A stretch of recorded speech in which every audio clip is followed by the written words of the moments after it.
Justice Shrimati V Joseph. അദ്ദേഹം ധാരാളം പുല്ലാങ്കുഴൽ മാത്രമല്ല പെയിന്റിംഗ് എക്സിബിഷനുകളെല്ലാം ധാരാളം നടത്തിയിട്ടുണ്ട്. ശ്രീ അപ്പോൾ ഇപ്പോൾ അടൂർ സ്ഥിരതാമസമാക്കി ധാരാളം സ്വന്തം പരിശ്രമത്തിലൂടെ ധാരാളം ശിഷ്യസമ്പത്ത് എല്ലാം നേടിയിട്ടുണ്ട്. ധാരാളം പരിപാടികളും അദ്ദേഹം സംഗീതത്തിനോടൊപ്പം പ്രസിദ്ധമായ സംഗീതത്തിനോടെല്ലാം പ്രവർത്തിച്ചിട്ടുള്ള മൃദംഗിസ്റ്റാണ് ശ്രീ കോട്ടയം മനോജ് കുമാർ. ധാരാളം ശിഷ്യസമ്പത്തിൻ്റെ ഉടമയാണ്. ശ്രീ തുറവൂർ ശൈലേഷ് മൃദംഗിസ്റ്റ്.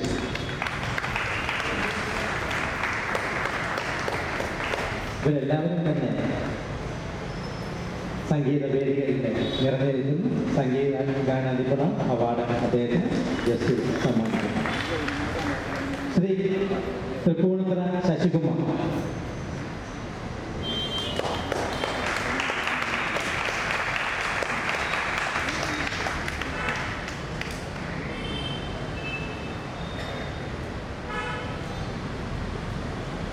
ശ്രീ കാരൈക്കുടി മണിയുടെ ശിഷ്യൻ കൂടിയാണ് അദ്ദേഹം.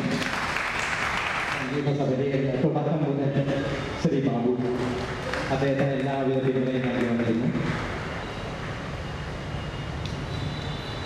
ശ്രീ പനങ്ങാട് വിദ്യാർത്ഥിനി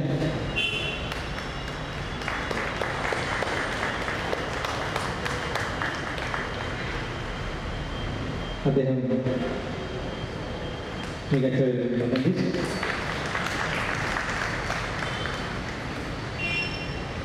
ശ്രീ ജയരാജ് കോതമംഗലം.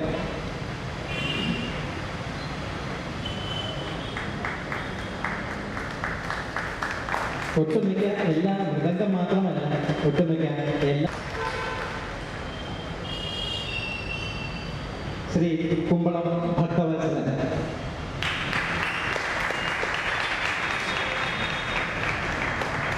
രാജേഷിന്റെ നാട്ടിൽ നിന്ന് മറ്റൊരു മികച്ച കലാകാരൻ.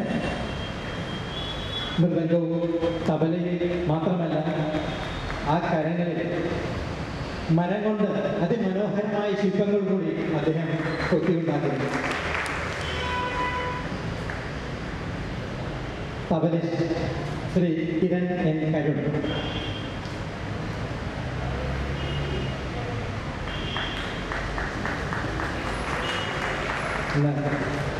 ഒട്ടുമിക്ക വേദികളിലും ഏതെങ്കിലും ഒരു ഉപകരണമായിട്ട് കിരൺ ഉണ്ടായിരിക്കും. വേദികളിൽ നിറഞ്ഞു നിൽക്കുന്നു ശ്രീ കിരൺ.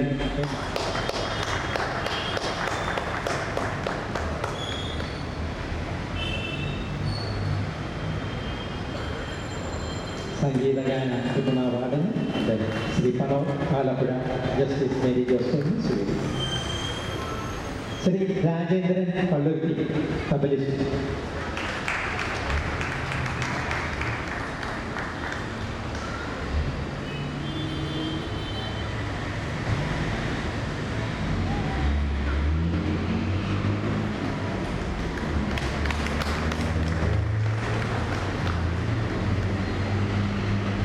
സിത്താർ ശ്രീ കുൽദീപ് കൊച്ചി.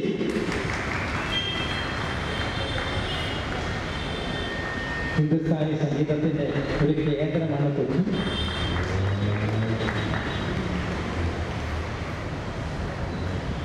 ശ്രീ സിത്താർ ഇപ്പോൾ രാജേഷ് സിത്താറും കൂടി അഭ്യസിച്ചുകൊണ്ടിരിക്കുന്നുണ്ട്. ശ്രീ രാജേഷിൻ്റെ ഗുരു കൂടിയാണ്. അടുത്ത ശ്രീ രാജപ്പൻ ചങ്ങനാശ്ശേരി സിത്താർ.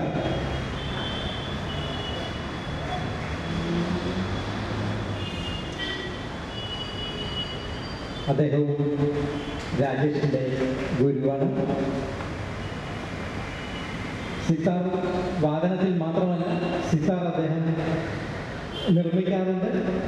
സിത്താർ മാത്രമല്ല, പുല്ലാങ്കുഴലും അദ്ദേഹം പലർക്കും നിർമ്മിച്ച് നൽകിയിട്ടുണ്ട്.